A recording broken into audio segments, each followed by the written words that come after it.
Zee 24 तास एक पाऊल पुढे।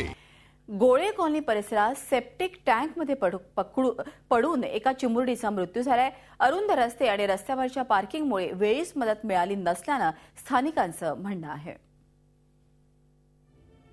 मुक्ताच्या चिमुकल्या डोळ्यांमध्ये मोठी स्वप्न होती, पण आता तिचे डोळे कायमचे मिटलेत। गोळे कॉलनी परिसरात राहणारी मुक्ता मित्रमैत्रिणींबरोबर खेळता खेळता सेप्टिक टँकमध्ये पडली।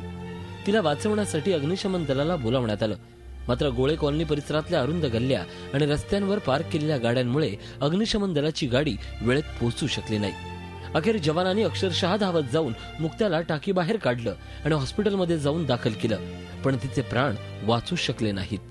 तर ड्रेनेजवरून ती मुलगी तोपर्यंत मग कोणी नसल्याने कोणी अग्निशामकला फोन केला असेल तर अग्निशामक नेहमीप्रमाणे त्यांनी सांगितल्याप्रमाणे ते आले वेळेवर, पण त्यांना गाडी आत घुसायलाच जागा नव्हती। नो एंट्री असताना तिकडनं तिथे बॅरिकेड्स लावलेले असताना सुद्धा तिकडनं 2 व्हीलर आणि 4 व्हीलर गाड्या घेऊन जातात आणि ह्या सगळ्या त्यांचा समन्वय नसल्यामुळे पोलीस डिपार्टमेंट म्हणतं की शेवटी अतिक्रमण हा विषय आमचा नाही, महानगरपालिकेचा आहे। टाकी नीट बंद केली असती तर ही दुर्दैवी घटना घडलीच नसती।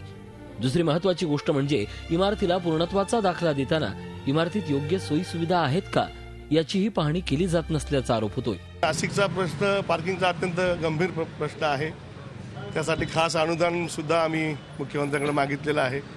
बहुमजली पार्किंगचं ज्या ज्या ठिकाणी रिझर्वेशन आहे ते नाशिक महानगरपालिकेने आपण त्वरित ताब्यात घेऊन त्या ठिकाणी उपाययोजना केल्या पाहिजे। जे पुण्याचं मुंबईचं झालं ते नाशिकचं होऊ नये यासाठी सगळ्यांनी दक्षता घेतली पाहिजे। विशेष म्हणजे गोळे कॉलनीतल्या पार्किंगचा प्रश्न सोडवण्यासाठी मुक्ताच्या वडिलांनीच पुढाकार घेऊन लोकप्रतिनिधी, मनपा आणि पोलीस अधिकाऱ्यांच्या बैठकीचं आयोजन केलं होतं। मात्र दुर्दैव असं की या बैठकीआधी त्यांच्याच मुलीचा मृत्यू झालाय। व्यवस्थेच्या उदासीनतेबरोबरच हा बळी निष्काळजीपणाचाही ठरलाय। झी 24 ताससाठी मुकुल कुलकर्णी, नाशिक। झी 24 तास एक पाऊल पुढे।